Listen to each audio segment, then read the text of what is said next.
Então, no vídeo anterior, a gente falou a respeito do PSA, né, que é uma ferramenta fundamental, importante para o diagnóstico de câncer de próstata. Mas e aí, né?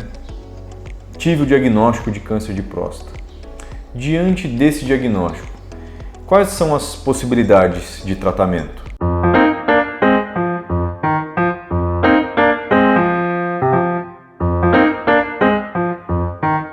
Por meio do endereço www.clinicalongevitar.com.br, você tem acesso ao nosso site, além de textos informativos com diversos temas em urologia. Lá dispomos também o link tanto para agendamento online quanto via WhatsApp da clínica. Por lá, também você pode acessar nossas mídias sociais, Facebook e Instagram, onde diariamente colocamos conteúdo relacionado à urologia. Aproveite e compartilhe! Olá, meu nome é Bruno Vedovato, sou médico urologista e hoje então vamos esclarecer, né, essa conversa, uma conversa que a gente tem quando a gente recebe, né, o resultado da biópsia e o paciente precisa tomar ciência das possibilidades que ele tem de se submeter ao tratamento. Então eu vou descrever aqui quais seriam as possibilidades, né, para vocês terem um panorama geral de como é essa conversa, tá? Do que esperar dessa conversa. Então, uma primeira hipótese, tá, é o da vigilância ativa, tá? Então, o que é isso? Então, na verdade, essa é uma forma de conduzir o câncer de próstata num cenário peculiar, em que o câncer, a gente caracterizou ele como um câncer de características indolentes, ou seja, ele é um câncer de muito baixo risco, um câncer extremamente inicial, vamos dizer assim. Então a gente simplesmente não trata, né? E qual que é o raciocínio, né? Como assim, né? Não vou fazer nada, enfim. Então, baseado em algumas características do câncer, como número de fragmentos acometidos na biópsia, porcentagem, né, de acometimento nesses fragmentos, o valor do PSA, como é o toque desse paciente, se é um toque normal ou não, características da biópsia que vão mostrar a agressividade do tumor, que é a escala de Gleason, enfim. Então, idade do paciente, todos esses fatores a gente já vai avaliar e vai definir, vai caracterizar esse câncer como um câncer indolente, tá? Um câncer de uma fase muito inicial, em que se pesa o custo-benefício de tratar. Nesses casos, muitas vezes a gente pode submeter esse paciente ao tratamento e o tratamento pode ser mais deletério do que a própria doença, né? Porque o tratamento, qualquer que seja ele, não é isento de complicações e de desfechos que podem impactar de forma negativa a qualidade de vida desse paciente. Então, o racional de se fazer a vigilância ativa é seguir esse paciente de perto, né? Não deixar ele, não vamos fazer nada, né? E, enfim, volta o ano que vem. Não, a gente vai seguir, existe todo um protocolo de seguimento com PSA e de repetições periódicas da biópsia, para que a gente adie o tratamento, preservando esse paciente das complicações do tratamento, do eventual tratamento, né? Mas não perdendo a oportunidade de curá-lo. Então, são casos específicos, mas é importante eu colocar isso aqui porque essa é sim uma das possibilidades, não de tratamento, mas de condução do caso. Tá bom? Então essa é a vigilância ativa.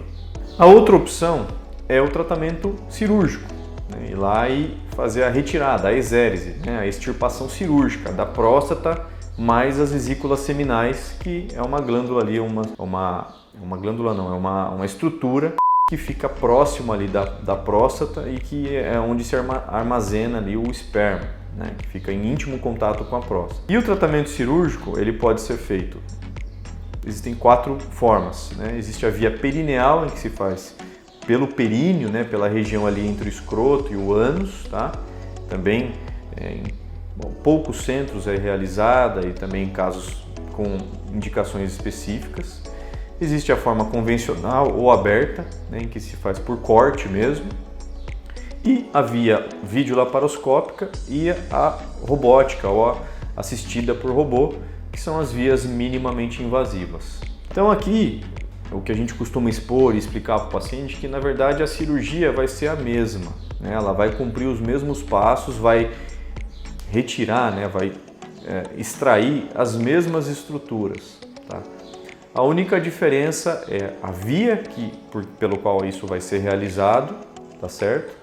E o perfil de complicações, né? Existem algumas vantagens em relação, tendo feito uma em relação a outras, mas geralmente a gente indica em pacientes com uma doença que está confinada à próstata, ou seja, uma doença localizada, né?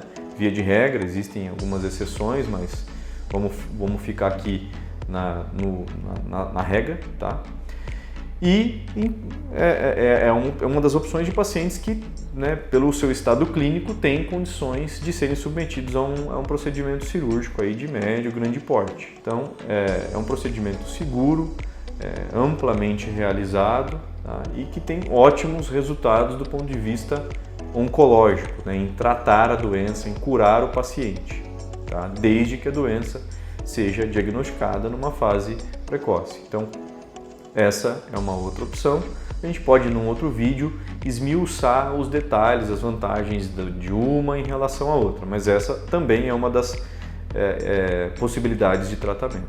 E a outra, né, a última, seria a da radioterapia, né, que ela pode ou não, baseado em algumas características, ser associada à hormonioterapia, né, uma injeção que pode ser feita ou mensalmente ou a cada 3 meses, por um tempo limitado, geralmente ao redor aí de 6 meses a 3 anos. E aí o que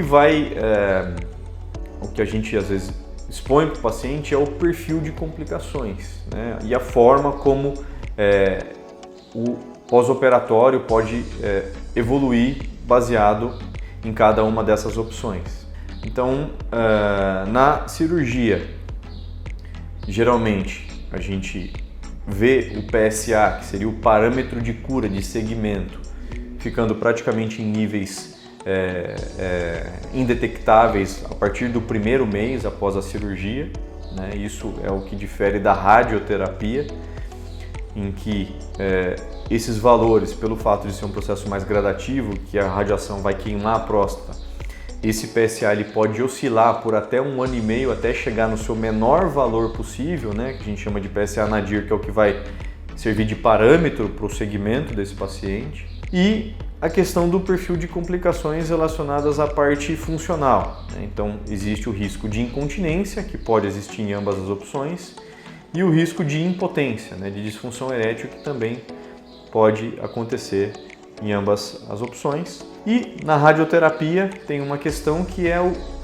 a radiação, muitas vezes ela pode acometer órgãos adjacentes e gerar alterações inflamatórias crônicas no reto, né, no intestino, lá no final do intestino, na bexiga, né? E são condições que muitas vezes são desafiadoras para nós urologistas de tratar. Então, ao passo que se o paciente faz a cirurgia, né, também pode haver esse risco tanto de incontinência quanto de impotência, mas as opções de tratamento existem, né, nesses casos, e não vai haver essa questão do processo inflamatório causado pela radiação, tá? Que é importante. Então, basicamente, essas são as opções, né, que a gente expõe para um paciente quando a gente recebe um diagnóstico de um câncer de próstata e a gente tem intenção de fazer um tratamento curativo. Então, revisando, a vigilância ativa, né, em casos muito selecionados, o tratamento cirúrgico, que, como eu descrevi, são aquelas 4 vias: perineal, aberta, videolaparoscópica e robótica, e a radioterapia, que daí pode ser ou não associada à hormonioterapia. Espero que tenha ficado claro. Aproveito aqui para convidar vocês a me seguir nas demais mídias sociais, no Facebook, Instagram, e não deixe de se inscrever aqui no canal e compartilhar o vídeo aí para cada vez mais essa informação chegar a mais pessoas, tá bom? Então, um grande abraço e até o próximo. Tchau, tchau.